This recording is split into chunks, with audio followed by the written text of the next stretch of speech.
great enthusiasm. Samamvita,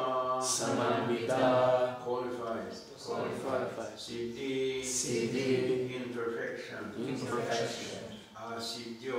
Asidyo, and failure. Nirvikara, without change. Karta, worker. Sattvika, the mood of goodness. Uchate, is said to be.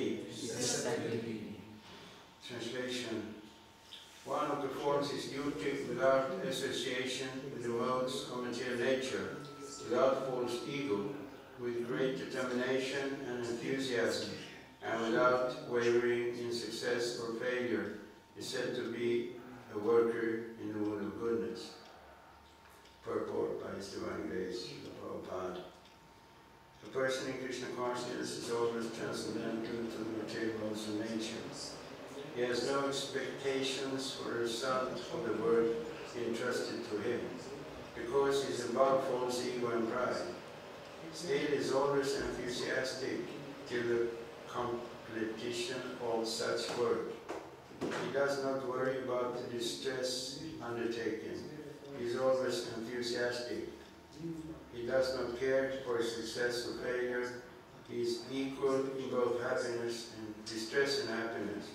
Such a worker situated in the mood of goodness.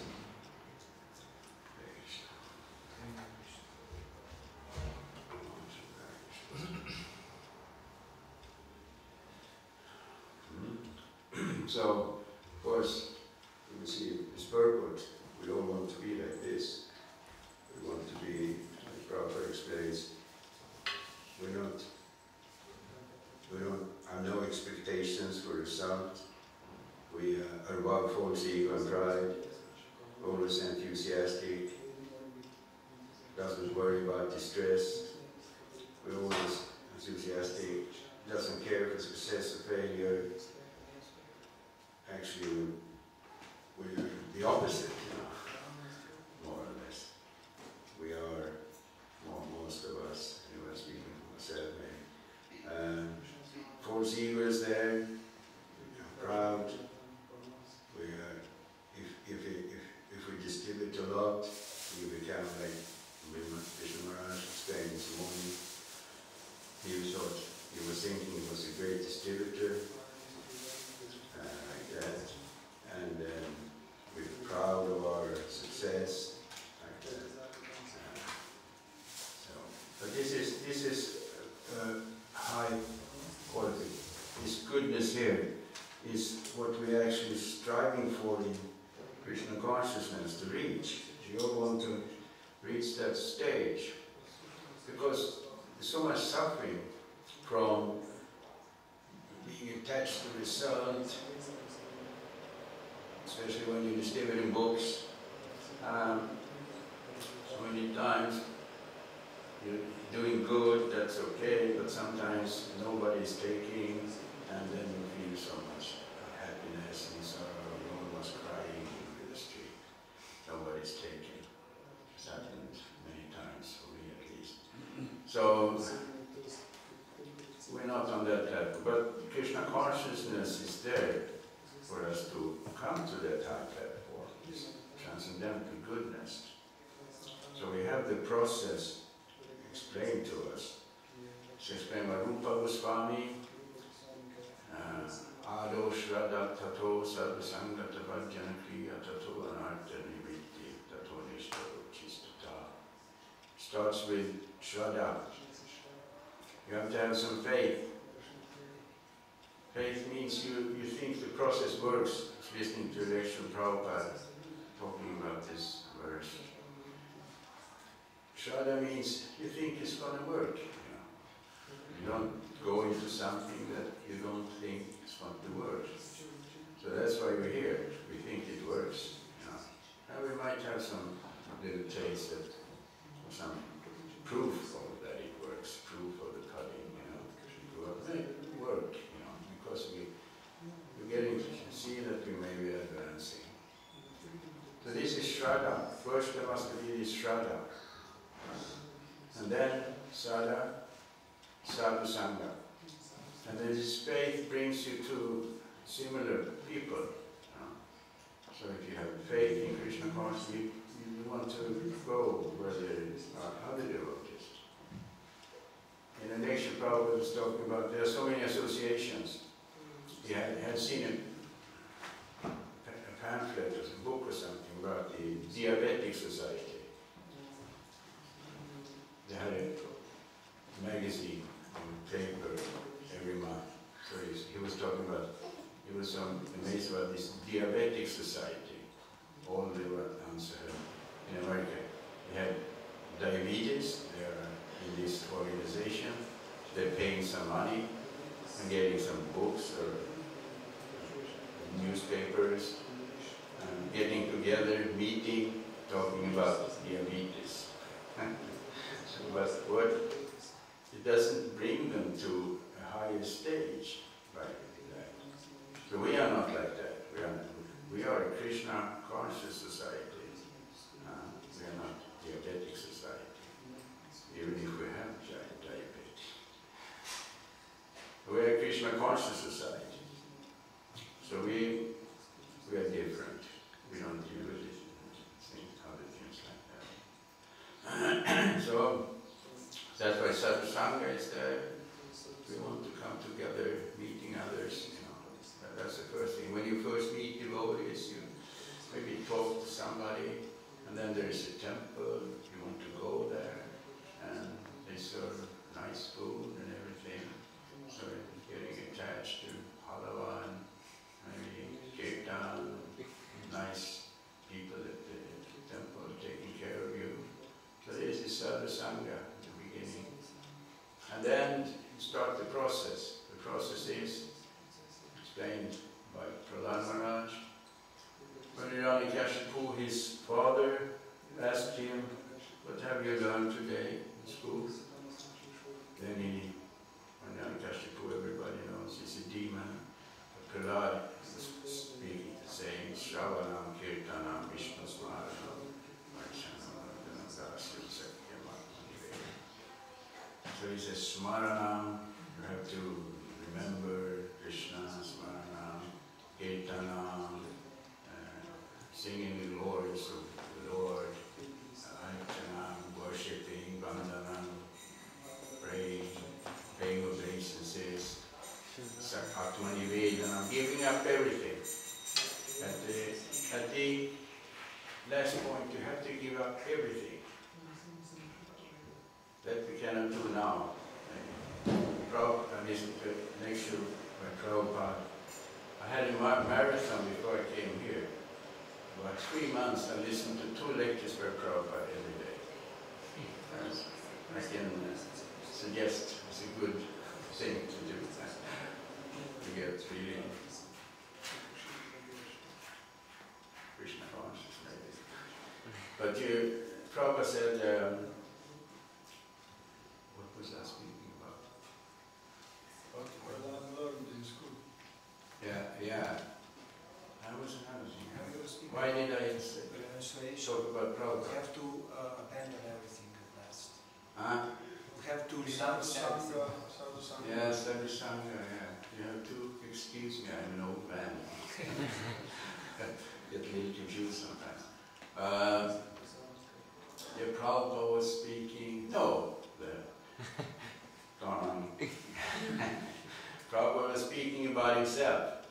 When he said, when I was a young man, I was working at a very nice business. He had a pharmaceutical business, had a pharmacy, and he says in this lecture that actually one astrologer said that if you go on like this, you might be as rich as the Birla family. Birla family in India is the richest. They've been for a long time. Decades, Birla family.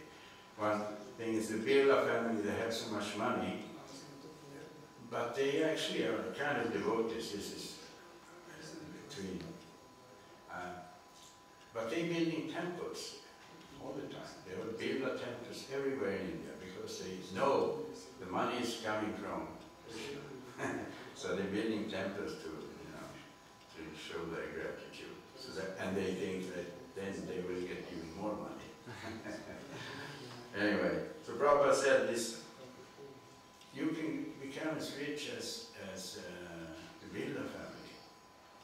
But then Prabhupada said, but then things started to go wrong, in his business, and everything just crashed.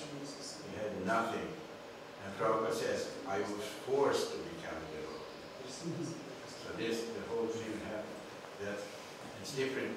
It is strange to hear that from Prabhupada, that he was forced.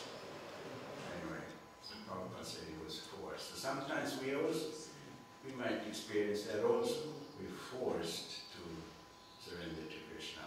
Things go so bad, they're trying everything.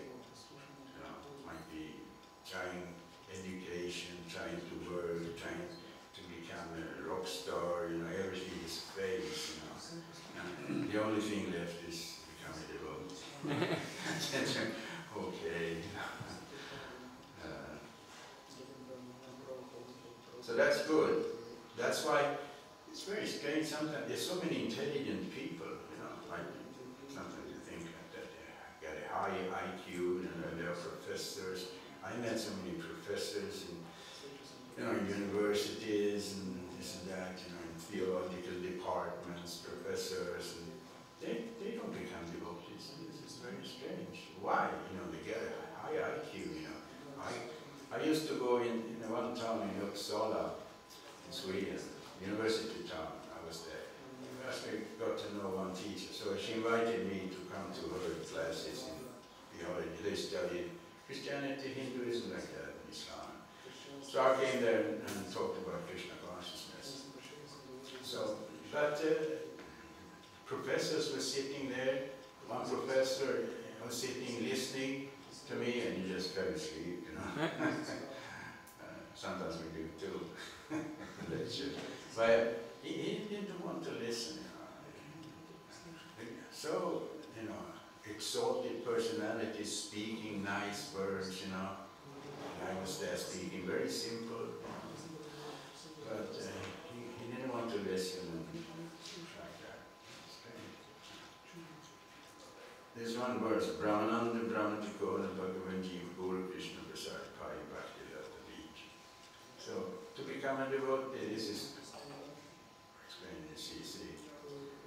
Guru Krishna Prasad has to do with mercy.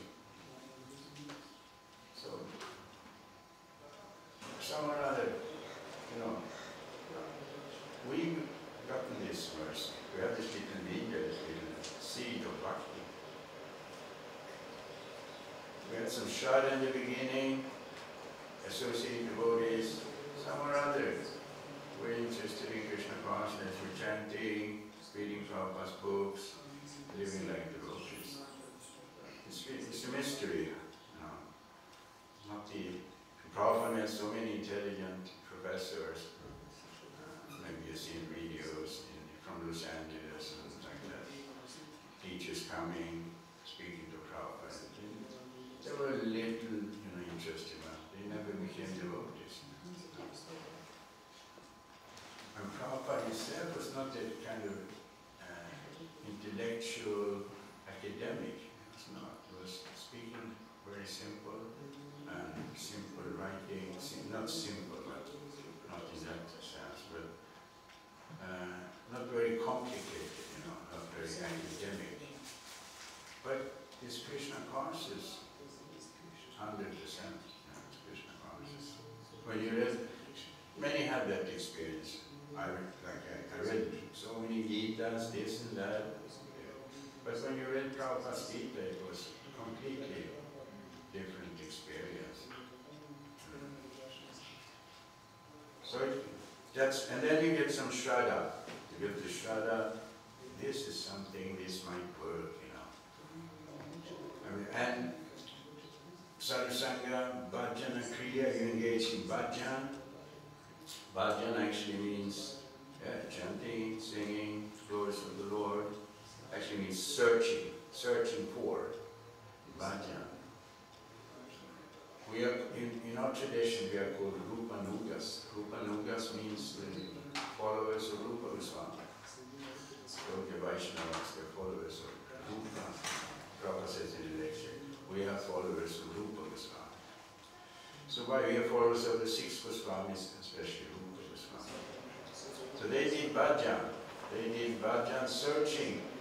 If you study lives of Rupa Goswami, Raghunathas Goswami, six Goswamis, they were completely searching for Krishna. They were living in Vrindavan. In their writings, they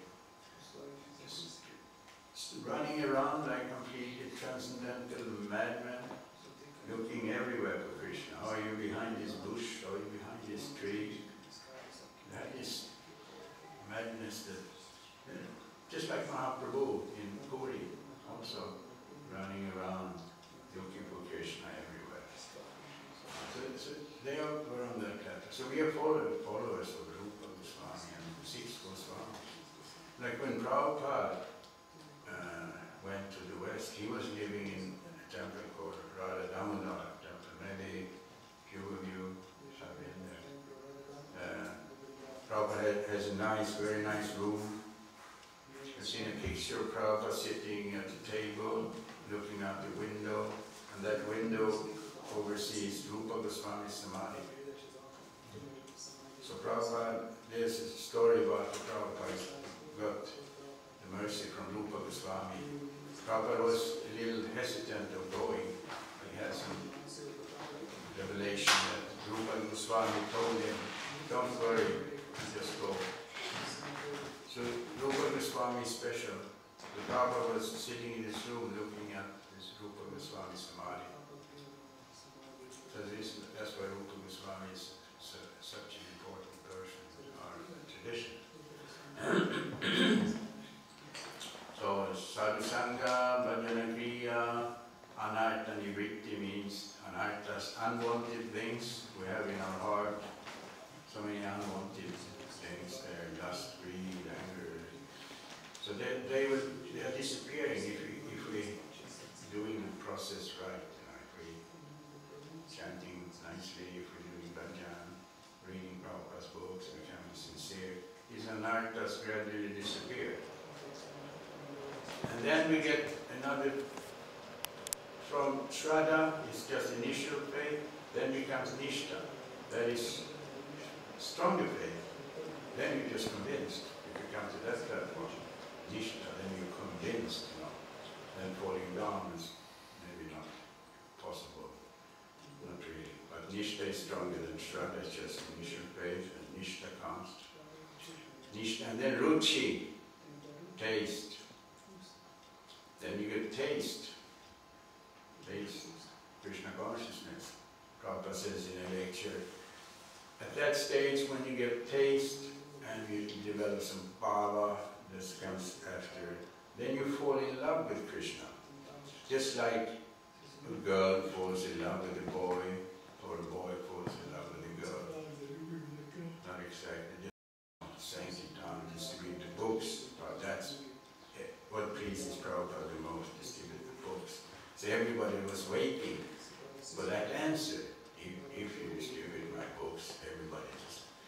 But then Prabhupada said, if you love Krishna, and it was completely quiet. Is that the goal? Is that what pleases you the most? But then they understood.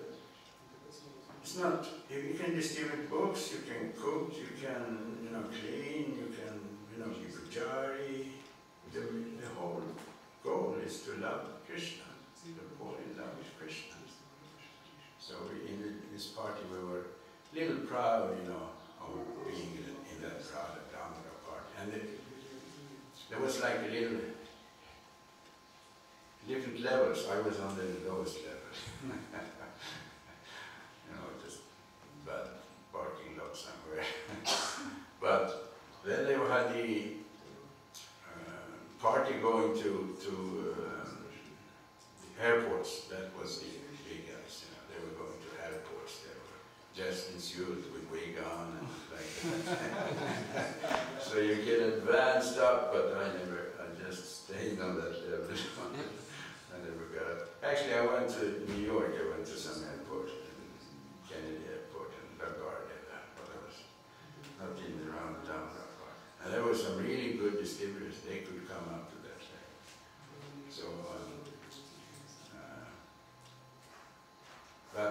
this is not what it's all about. They were doing very good. But anyway, so we have to try to get the taste of Krishna, and then the Baba and Prema will follow. Maybe someday. We don't know. But just stick it all out is an expression. We have to stick it all out. Don't give up. Just go on. Doesn't matter what happens up and down sometimes. Have to stick it all out and never give up. So that's where we can get support from reading. Prabhupada, there was one lecture Prabhupada also says, I heard that distributors are not reading my books, so he said, you must read, you must read. He said, that lecture says at least 2 hours a day. I had a marathon once reading from 96 up to 2006, I think. I read about 5 hours a day. Every, how Prabhupada's books, other, Rupa Goswami's, Raghunath Goswami, and mention, just remember a lot of verses. Now I don't remember all these verses, but it helped me a lot, this kind of reading marathon.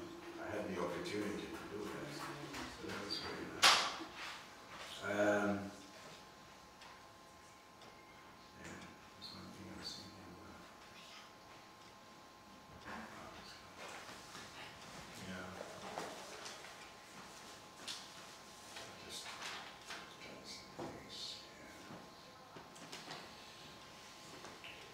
Also, if you read like C.C. and other great devotees, Narottam Das Thakur, Bhakti Thakur, they all speak about Rupa, Raghunath, that we take shelter of 6 Goswamis. It's very important. Take shelter of these devotees. This you cannot. Prabhupada said in another lecture, Prabhupada doesn't, if you're trying to alone go to Krishna, he doesn't accept if you just come to Krishna. Krishna doesn't accept you. You have to go through his service. You can't just alone go. You have to go through. In one, I read some quote, Prabhupada said, you have to go through Chaitanya Mahaprabhu, then there's 6 Goswamis, Nityananda Prabhu, 6 Goswami. And then Prabhupada said, even you have to go through Jaga and Madha. The story of Jaga and Madha, complete rascals. They were so sinful that Jamaraj had an assistant, I don't remember his name. So they made a thing, they were going to check out how many sins Jaga and Madha had committed. There was no end to it. But still they got the mercy from Nityananda. They were so simple. So Prabhupada says in that quote, we have to go to Jaga and Madha. Search for their mercy. So this is Krishna consciousness. It's such a deep thing. Might seem little, like I say, just follow principles, chant Hare Krishna, go back to God. It's very simple. But actually underneath, when chanting goes on, when you develop nishta, ruchi, taste, then bhava comes, prema,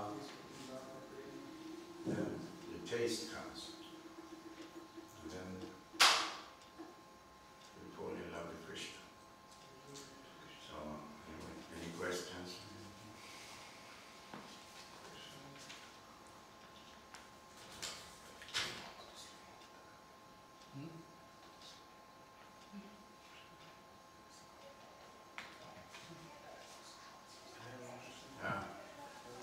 Regarding commentary by Srila Prabhupada, he says, either in distress or happiness, the worker is the same, in the same mood. What's that mood? Neutral or is he happy or but he's not happy?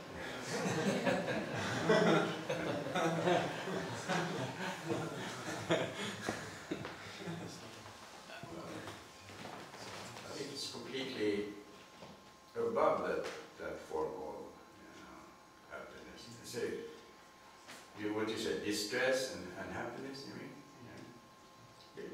That example means maybe material, distress, happiness.